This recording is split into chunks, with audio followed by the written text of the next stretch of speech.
The Lumix S1 HII has been out for a while now, and this camera is fantastic with the open gate recording, the ability to record to SSDs, and so many other great video-centric features that people like me absolutely love. But I think that if Panasonic really wants to be able to take over the market, they're going to need to make a camera that's even better than the S1 HII for video shooters. So today we're going to talk about some of the features I think that the newest video-centric Panasonic camera is going to need to have if it wants to be able to take on the likes of the Sony FX3 and the A7S III. So the first feature that they're going to need to do is they are going to need to perfect their autofocus system. The autofocus on the S1 HII is not terrible, but it's definitely way behind Sony. Even if you compare it to the FX30 or the A7 IV, those cameras just never miss and they work so well. And sometimes with the S1 HII, there's just weird autofocus quirks that don't always make sense. You have to get in and adjust the settings a lot to get it to lock in the exact way you want to. Or if you half press the shutter button, then it will temporarily change the focus on you as it does AFS, which is really annoying. So if Panasonic can somehow improve their autofocus and make it better than just usable, but make it amazing, that is going to be a feature that will convince a lot of people to go over to the Panasonic side because their stabilization is so good already. The next feature that they really need to add is they need to have 4K 120 and 4K 60 in uncropped full frame. And the APS-C crop on the 4K 60 is not the end of the world with the S1 HII, but having a camera like the A7S III or the FX3 that gives you that 4K 120 just means that you can get B-roll shots that only take you a couple seconds to shoot, and then you have 8 or 10 seconds worth of coverage in your final video, and you can get shots that almost look slider-like without having the hassle of getting out a slider, packing a slider, dealing with setting in and out points on the slider. So if we could have 4K 120 in full frame and be able to get those like super slow motion shots that look so smooth, that would make tech reviewers like me really happy because it would greatly improve my speed, efficiency, and my workflow in shooting content. The next feature that I really think the newest camera is going to need is it's going to need a low pass or anti-aliasing filter. So I mostly wear a black shirt when I shoot video content with the S1 HII, but I've noticed there's times when I'm shooting close-ups on products and any pattern will really be emphasized on it with the moire effect that's just sliding and moving around. And this is evident both in photos and video mode on the S1 HII. And this isn't an absolute deal breaker for me, but it can be really annoying when your footage is just so crisp. It looks so good, but there's that little bit of moire on it, or sometimes a lot of moire that can almost make you not even want to use a shot.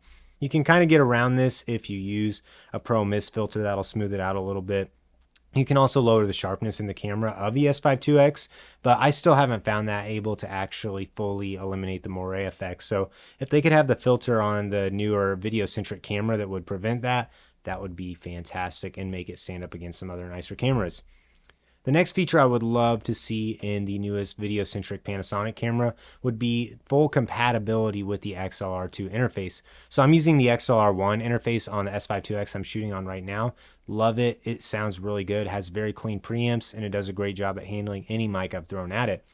But now with the XLR2 and the GH7, you can shoot in 32-bit float built straight into the camera, which is just a game changer to not have to sync audio and post, but to still be able to get those amazing audio quality files out of an XLR interface on top of your camera. And they just updated the firmware on the S1 HII, so now you can actually use the XLR2, but you can't use 32-bit float with it. And this is something I don't foresee them adding to the S1 HII. I'm not sure how it would work or if there's some other digital process in the camera that it's just not going to be compatible with, but their new video-centric camera needs to have this 32-bit float recording built straight into it. And if they could do it with the 1/8" jack on the side to plug a mic like the Rode NTG straight into the side of it, that would also be an absolute game changer because their preamps already sound really good. And if you can take the high-quality preamps that Panasonic is known for and just boost it up a notch with 32-bit float, that would be a fantastic feature that many video creators would love.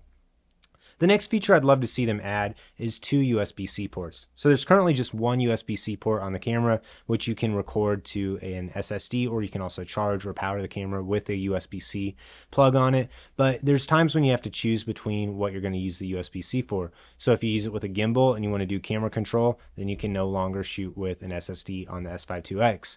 Or if you want to charge it using USB-C, you also can't shoot to an SSD on that setting as well. Or another thing that would be cool is if you could film to both of the USB-C ports at the same time and have dual SSD recording. That would be another fantastic feature that having two USB-C ports could potentially allow for. So if they could up the ante and just go from one port to two or even three USB-C ports that are interchangeable with different settings like transferring to a computer, copying files onto an SSD, or also just powering the camera, that would also be fantastic. It is really nice using a dummy battery with the S5 IIX, but there's times where I would love to just go back and forth between having it plugged into a power bank or having it plugged into the wall, and then being able to quickly remove it without having to put a new battery in the camera. That way the camera is ready to go for handheld shooting. So dual ports on the USB side would be awesome. The next thing I would love to see them add to this is the screen from the S1H.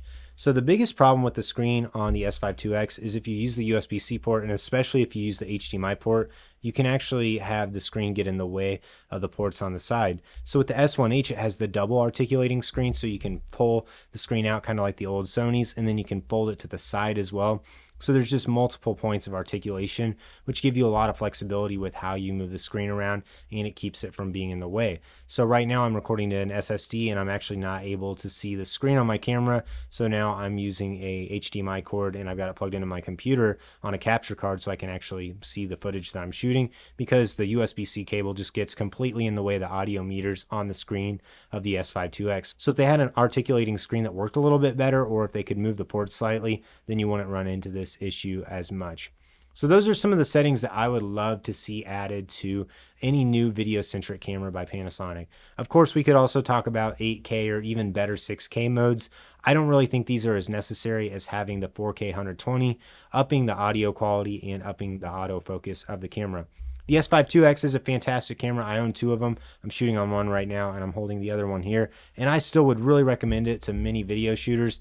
I'm just looking to have a camera that can do pretty much anything that I want in the video world, and it has no cons to it, which is really hard to come by. But I think if Panasonic could implement these features we just talked about, I think that camera would be just about as close to perfect as possible. Thanks for listening today. If you have any other questions or thoughts on this, leave a comment. I'd love to hear them. Like this video, subscribe to the channel so you don't miss out on any upcoming content.